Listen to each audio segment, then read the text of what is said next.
America ఎన్నికల సమయం దగ్గర పడే కొద్దీ నేతల మధ్య మాటల తూటాలు పేలుతున్నాయి. నిన్న మొన్నటి వరకు డిబేట్స్లో మాట్లాడిన ట్రంప్, కమలా హారిస్ ఇప్పుడు ప్రజల్లో విమర్శలు చేసుకుంటున్నారు. తాజాగా తన ప్రత్యర్థి అయిన కమలా హారిస్ పై విమర్శల వర్షం కురిపిస్తున్న మాజీ అధ్యక్షుడు, రిపబ్లికన్ పార్టీ అధ్యక్ష అభ్యర్థి డొనాల్డ్ ట్రంప్ మరోసారి సంచలన వ్యాఖ్యలు చేశారు. ఎన్నికల్లో తన ప్రత్యర్థి కమలా హారిస్ కంటే తానే చూడడానికి బాగుంటానని అన్నారు. ఆమె కంటే తాను మెరుగ్గా ఉంటానని భావిస్తున్నట్టు పెన్సిల్వేనియాలో జరిగిన ఎన్నికల ర్యాలీలో ట్రంప్ వ్యాఖ్యానించారు. ది వాల్ స్ట్రీట్ జర్నల్లో హారిస్ అందాన్ని అభివర్ణిస్తూ కాలమిస్ట్ పెగ్గీ నూనన్ రాసిన వ్యాసాన్ని ఉద్దేశించి ట్రంప్ ఈ వ్యాఖ్యలు చేశారు. టైమ్ మ్యాగజైన్ కవర్పై ఉన్నది హీరోయిన్స్ సోఫియా లోరెన్ లేదా ఎలిజబెత్ టేలర్ అని అనుకున్నానని ట్రంప్ వ్యంగ్యస్త్రాలు సంధించారు. కాగా ఆడవాళ్ల అందాలను పొగడవద్దంటూ ర్యాలీలో ఆయన అన్నారు.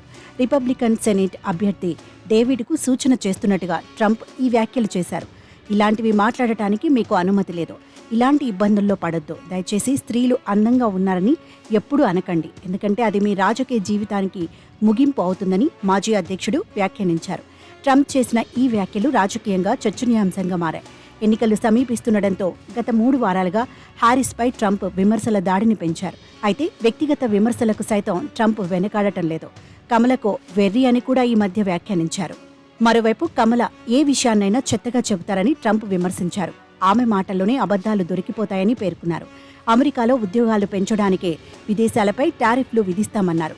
కమలా హారిస్ మార్క్సిస్ట్ పాలసీలను అనుసరిస్తారని, ఆమె తండ్రి కూడా మార్క్సిస్ట్ ఎకనామిక్ ప్రొఫెసర్ అన్నారు. అమెరికా కలలను జో బైడెన్, హారిస్ చంపేశారని తీవ్ర వ్యాఖ్యలు చేశారు. తాను బైడెన్కు వ్యతిరేకంగా బరిలోకి దిగానని, హఠాత్తుగా ఏమైందో కానీ ఇప్పుడు హారిస్పై పోటీ చేస్తున్నారు.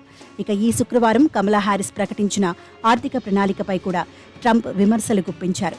అమెరికాలో కమ్యూనిజానికి బీజం వేసే ప్రణాళిక ఇదని ఆయన ఘాటు వ్యాఖ్యలు చేశారు. వెనిజులా అధ్యక్షుడు నికోలస్ మదురోను ఉద్దేశిస్తూ ఇది మదురో ప్లాన్ అని వ్యాఖ్యానించారు.